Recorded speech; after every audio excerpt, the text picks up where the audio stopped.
will start today's session with a conversation with Venktesh Shukla from Monta Vista Capital. Venk and I have known each other for a very long time. We were just chatting when we saw each other last. We're also both MIT alums, and it's a real pleasure to have you back here, Venk. I'm looking forward to catching up.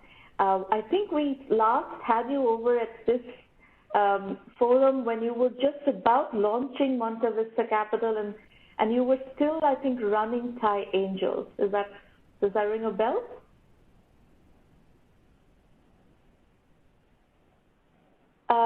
Venk, I think you're on mute. Oh, okay. There you go. Better. Go ahead. Can you hear now? Yes, we can hear now. Okay. Last time when we talked, I just, I was no longer leading Thai Angels, and I had started Monta Vista Capital. Yes, those were the early days of Monta Vista Capital. So tell us a bit about what has happened and how have you been evolving Monta Vista Capital? What are the learnings? What is the, where are you now in your thinking? Yeah, it's been a very, very interesting journey. I think couple of things got validated. I think one is that if I hang around with people my age, people talk about their health, people talk about their children, or complain about Trump. But with entrepreneurs, you are meeting the most optimistic people in the world. Some of them are irrationally optimistic, but it doesn't matter. The enthusiasm that they have, optimism that they have, rubs off on you.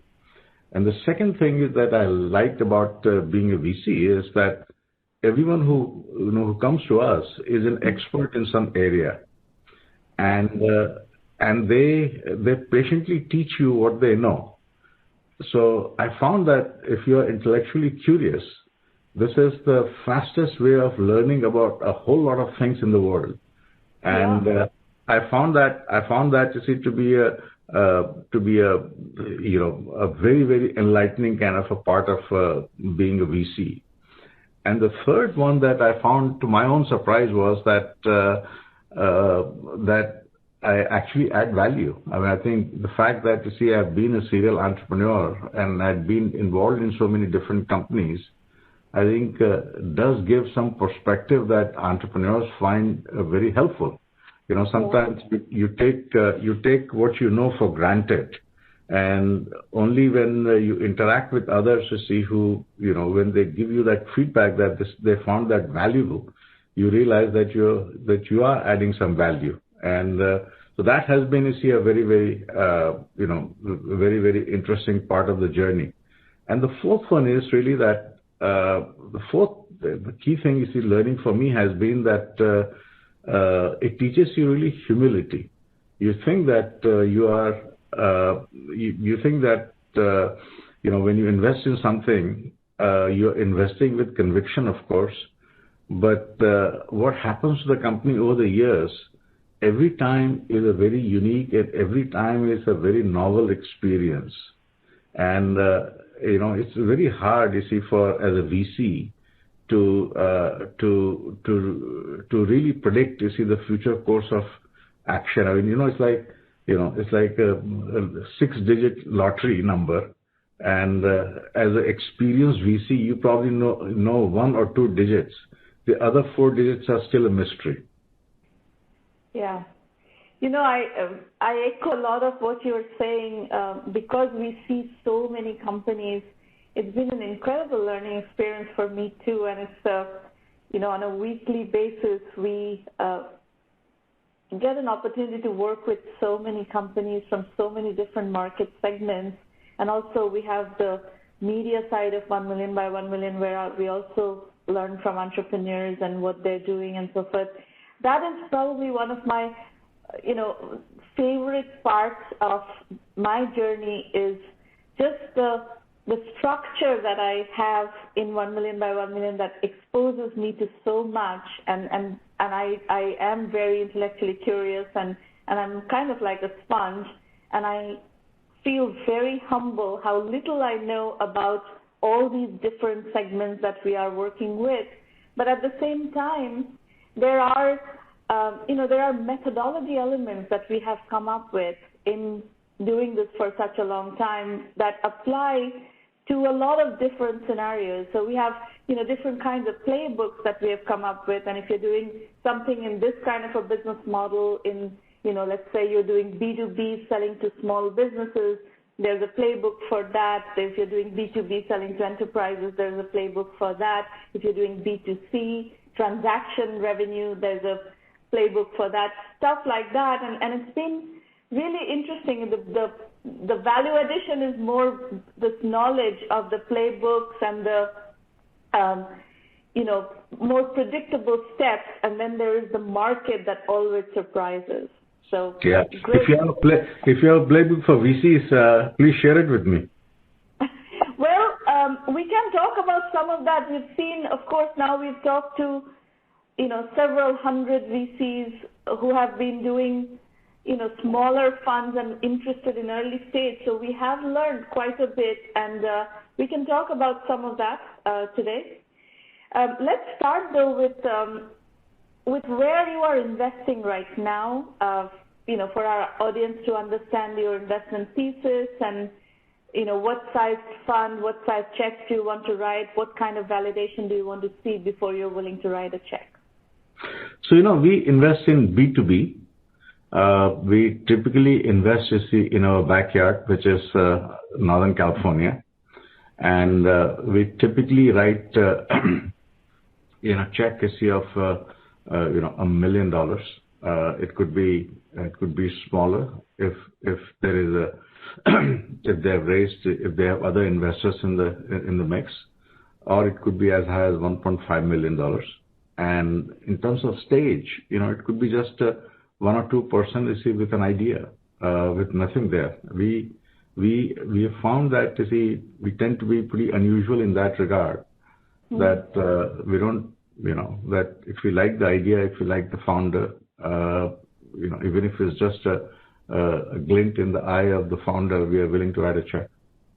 Mm-hmm. And would you say that everything that you're investing in B2B then is SaaS model, subscription revenue, and you're basically metricing on MRR, ARR? It's not necessarily just enterprise. I mean, not just SaaS. There are 3 categories that really we, if I were to sort of look back and try to find a pattern among the investments we made in the first fund and in the second fund, I think the 3 sort of patterns kind of stand out. One is cloud or application infrastructure. Yeah. The second is, and that doesn't have to be SaaS. The second one is enterprise software, which is more often SaaS, and then the third category is application of cutting edge technologies to traditional industries, and with a view to completely transforming them. So there are so in every fund, we like we like those entrepreneurs who have some unique technology insight about how a traditional industry with application of technology could be completely transformed. Mm-hmm. And, that may or may not be SaaS, but it's typically software. Mm-hmm. Okay. And what is the fund situation? It's been a while, so you're probably on a second or third fund at this point? Yeah, the first fund was $10 million. Yeah. The second fund was $15 million. And right now we are in the process of, we're just kickstarting the process of raising a third fund of $50 million. Okay. And how many companies have you invested in from first and second? So first fund we invested in 22 companies. Okay. And then we realized that the companies that we are getting are very good companies.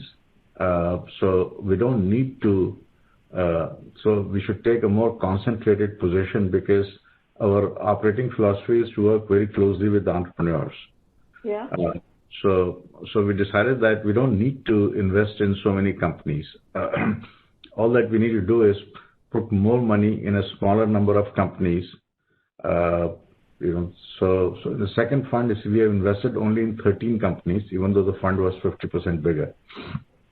And in the third fund also, we take the same approach, which is invest only in up to 15 companies in the third fund. Okay. So now in all this, if you were to look back on the, let's say 30 odd companies that you've invested in across the funds, which ones are concept stage ventures that you have invested in without anything already built? Practically every one of them. Every one of them. Interesting. Very interesting. That's actually unique. And here's something, I'm going to give you some feedback on what's happening in the venture capital world and what people are doing right now based on our discussions with hundreds of them.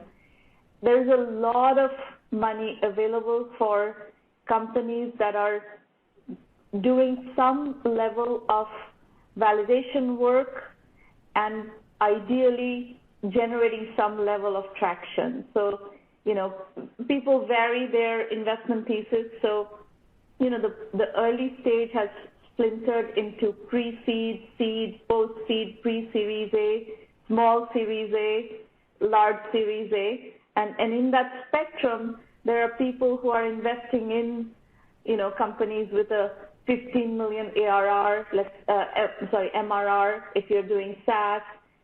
Some people look for $1 million annual recurring revenue, which is about 80K, 90K MRR before they're willing to write a check. So people have picked up different, milestones for validation, and then they're coming in to those stages. The capital that is willing to invest on just concept stage ventures is very, very limited. So I will first and foremost congratulate you on that investment thesis, because that is a style of venture capital that dates back to my youth, and that is disappearing in a way. So I'm really thrilled to hear that you are still practicing that hardcore pure form, pure play venture capital, and you're writing large checks to. It sounds like you're putting in $1 million into concept stage ventures. That's also quite rare. Yeah, I think we try to syndicate. We have a number of times we tried to syndicate our investment, and every single time we found that there aren't that many people willing to bet on a company which has nothing except a couple of founders, and so we pretty much So unless the founder has already found someone, we don't waste our time anymore on it. We just say, okay, we are willing to take the risk.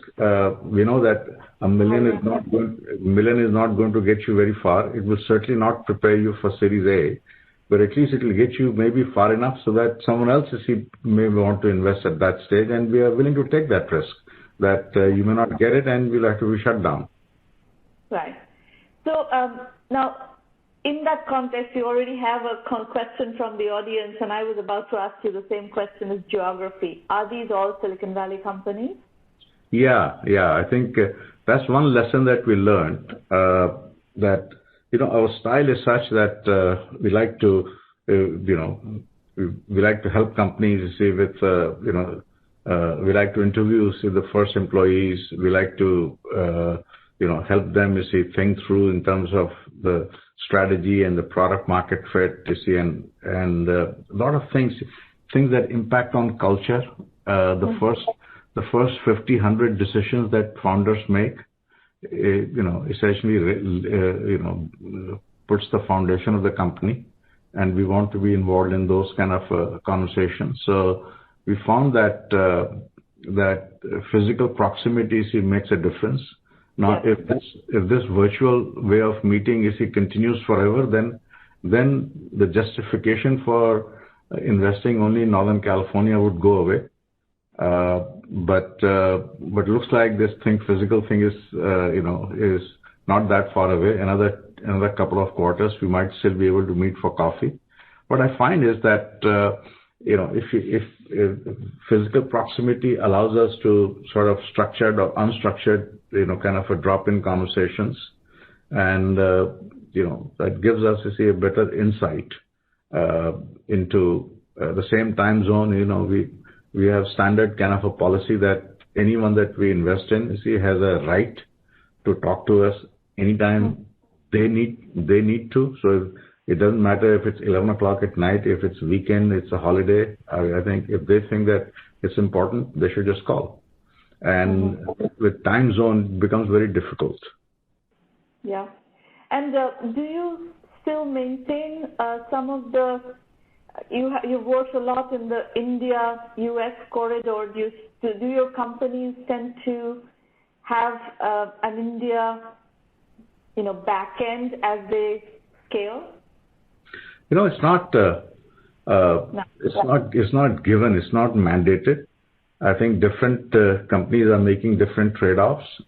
Some companies do have India back end and a very, very aggressive and a very big size presence in India.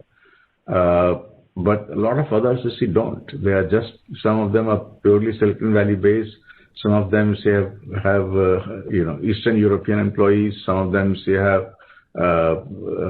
have actually employees in Pakistan. Some of them are in Midwest or East Coast. So they're this all over the place. Yeah. So my next question, Venk, is something that we I think touched upon a little bit when we spoke some time ago when you were getting started.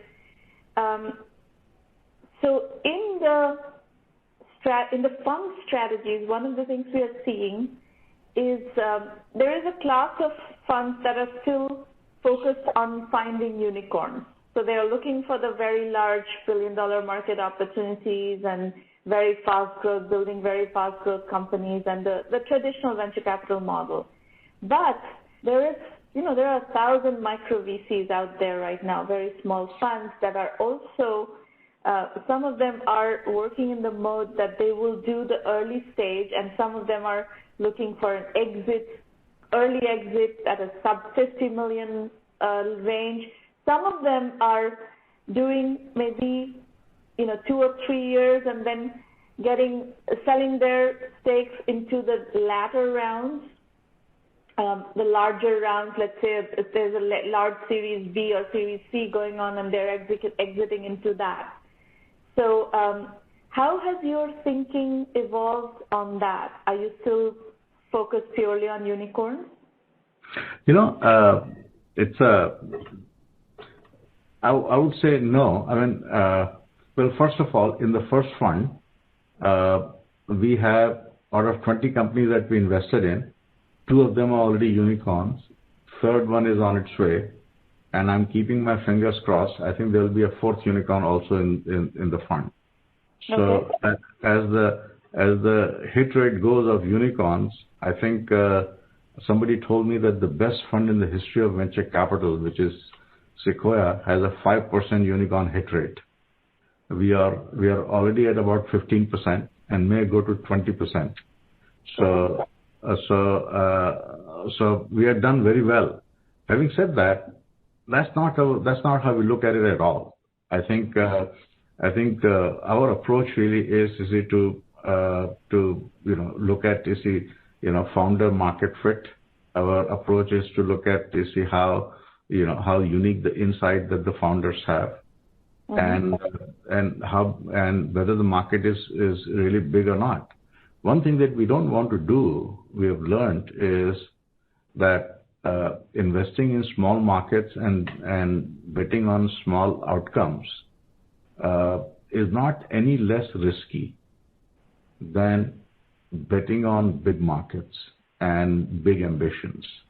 There are so many things that could go wrong in a startup, that the risk involved is, in a small outcome startup, really is not that much. There are different kind of risk, but it is nevertheless risky. the only exception I have found is is those markets which are not very big, but there's a massive barrier to entry because of technology. So, for instance, my previous industry, which is electronic design automation in the semiconductor space, where the domain knowledge is such a high premium that if someone has solved, say, a very, very tough problem, even if the market is small, I think the probability of you getting an exit and a decent exit is very, very high. Mm-hmm. So I would make an exception for those kind of things. But otherwise, you see, we look for, if someone comes and says, I'm doing this search and stuff, and I think one of these big companies will acquire me for $20-30 million or $40 million. That's not the thing that excites us, because there are a lot of things that could go wrong in a startup. And if you are taking a risk on a startup, it doesn't necessarily, you don't have to limit by the size of the potential market. Venk, I'm going to switch my questions on a particular trend that we are following very closely, which is the platform as a service trend. So if you look at Salesforce.com, Salesforce has done a superb job of not just building a whole CRM portfolio of products, they've also built a great platform on which a lot of great companies have been built, and they have acquired some of them have gone public. One of my favorite companies is Viva, which was built on the Salesforce stack. I mean, this company spent like $4 million, and then they raised more money, but they didn't really use it, and today there's this multi-billion-dollar awesome company, right? So one of my interests is to see, basically there are hundreds now of great SaaS companies in different domains that have achieved a certain amount of scale. Many of them are public, many of them are going public right now. 100 million ARR, 200 million ARR, 500 million ARR. And then there's a very large percentage of companies that are in the 50 million ARR and growing bucket. I would love to see, and I've had conversations with a lot of CEOs who are thinking along these lines, is many of these companies have, the ability to create paths, move from SaaS to PaaS within their general domain, general ecosystem. What are you seeing in the earlier stages? Are SaaS companies starting to think PaaS from the get-go? They may not start as a PaaS company, but are they thinking along these lines because I think the really big companies are going to be built in this model going forward? You're right. You're absolutely right. I think not every SaaS company can become a platform as a service. I think it depends on some other considerations, and I think this deserves a separate, a long discussion. As you said, it's very hard for some startup to start as a platform. It's very hard. No one is recommended either. Yeah, no one is going to bet on you. No one is going to bet their future on your platform. But having said that, I think if you have all the elements of a platform, I think once you are established enough. In fact, I have in our portfolio we have a company that now has about 8 or 10 customers, and for those 8 and 10 customers now, it is bringing the third-party vendors onto their platforms, and if they cannot find those, they are building that functionality on top of their platform, which is not core to their SaaS offering in the first place. So I think this is how you take a baby step. That first you get a customer committed to your service, and then you say, by the way, I noticed that this function is not getting done, or you are dealing with third-party vendors, and you have to go through the integration and management and all those dealing. the negotiation and maintenance of the contract and stuff. Why don't you just do it through this platform? Either I'll get someone to write on top of my platform, or I'll write it myself. And that's how that journey starts. So we have one company who's taking that approach, you see, as we speak right now. And I think it's very exciting. But by the way, it takes time. It takes a long, long time. It takes time, absolutely. Absolutely, it takes time. So talk a little bit about the unicorns in your portfolio, and I'll ask more as I hear about them. So which are the unicorns you're saying? Yeah, and what are they doing? What's exciting about them? So, I talked about, one thing so let's talk about 3 different categories I mentioned that we invest in. And we have a unicorn, a soon-to-be unicorn in all those 3 things. One is cloud infrastructure. So we are invested in a company called Aviatrix. And Aviatrix, the CEO is Steve Malani. He sold his previous company, Nicera, to VMware for $1.2 billion. With 0 revenue. And so luckily this company has revenues, and so they do hybrid cloud hybrid cloud networking infrastructure, doing very well. They're not a unicorn yet, but I think by the next round of funding they will be a unicorn. So that's one. The second category I talked about was enterprise software. So one of the companies we have invested in is Tekion, started by Jay Vijayan, who used to be the right-hand man of Elon Musk in Tesla. And he is doing, so he has a cloud-based CRM for car dealerships worldwide. And he just raised $120 million at $1.2 billion valuation about 6 months ago. And the third one is, third category I mentioned was using technology to disrupt very traditional industries. And in that category, my one company is a bra company called Third Love. And they have, one of the reasons Victoria's Secret is in bankruptcy is because of Third Love.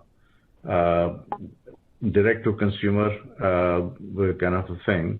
When somebody walks into Victoria's Secret showroom and picks up his undergarment and walks out, Victoria's Secret knows nothing about that person. Right. If you go to Third Love, you go there and you select. In the process of selecting, see what might be the appropriate fit for you. They are collecting 30 data points on each woman, and they have this kind of data on 16 million Americans. So 480 million data points versus none. The advantage they have is similar to the advantage that Google has as your other companies. So this is a B2C though. You said you're only doing B2B, but this is an exception. This is the only exception, and we did it in the first fund. Now we are not doing. We realize that these kind of things are available in the B2B disruption of a traditional industries, available in B2B format also. Yes. And what we realized was that the value that we bring to a B2C company is very little. So we decided not to invest in B2C anymore after that. So one trend that we are seeing on this category in B2B SaaS is kind of companies that are starting with two-sided SaaS and then evolving into a SaaS-enabled marketplace. So vertical marketplaces. This is something that you would find interesting. We don't really have the time to go deep into this trend. We have had sessions where we've gone deep into this trend with investors that are specializing in that. And I've seen quite a few companies in that, and I find it actually very interesting and a very intelligent way to approach marketplaces. Huh. Okay. That's interesting. Is there anything else that I should have asked you that I didn't? that you would like to cover in this session before we start the entrepreneur pitches? No, I can't think of anything off the top of my head. Last question, actually, I think of something. Is there a SaaS company in your portfolio that will, with time, be a perfect PaaS play? Perfect PaaS play? Yeah. Yeah. I think there's a company called Fortella. Right now they're a SaaS company helping the CMOs, chief marketing officers, look at all the activities marketing does, with the viewpoint of revenue. Right now, marketing organizes, lead-based kind of a thing, or they do account-based thing, they do trade shows, they do this and this. Nothing tells them that if the CEO says, hey, we need to do $25 million more with oil and gas companies in southwestern United States in Q4. What can you do? And there are no tools that exist today for marketeers to optimize for that kind of an outcome, which is completely revenue-focused outcome. How do you start from that? And then you see, work backwards and say, what are the things that marketing needs to do to accomplish that outcome?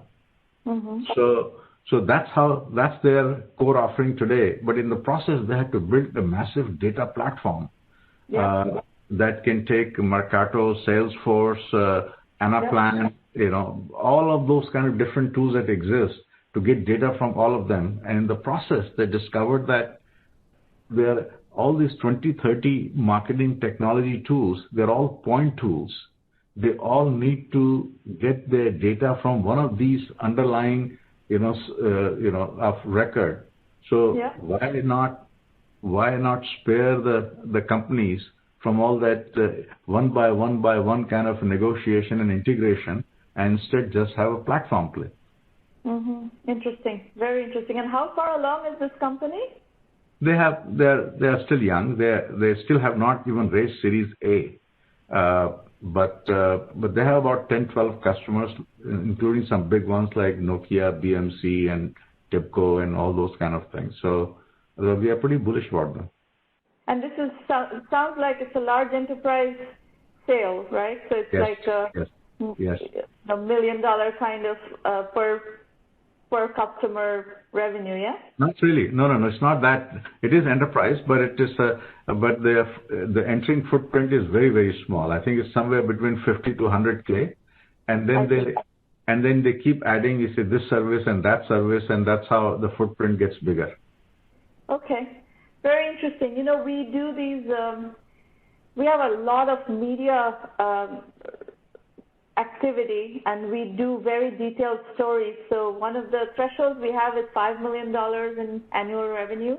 Once this company reaches $5 million in annual revenue, send them to us and we'll do a detailed story. We try to cover all the interesting trends. So by the way, that offer exists for any of your companies. If they're already at $5 million revenues, send them to us and we'll do very extensive stories on them. Oh, okay. Great. No, good to know that. All right. Well, thank you, Venk. It's great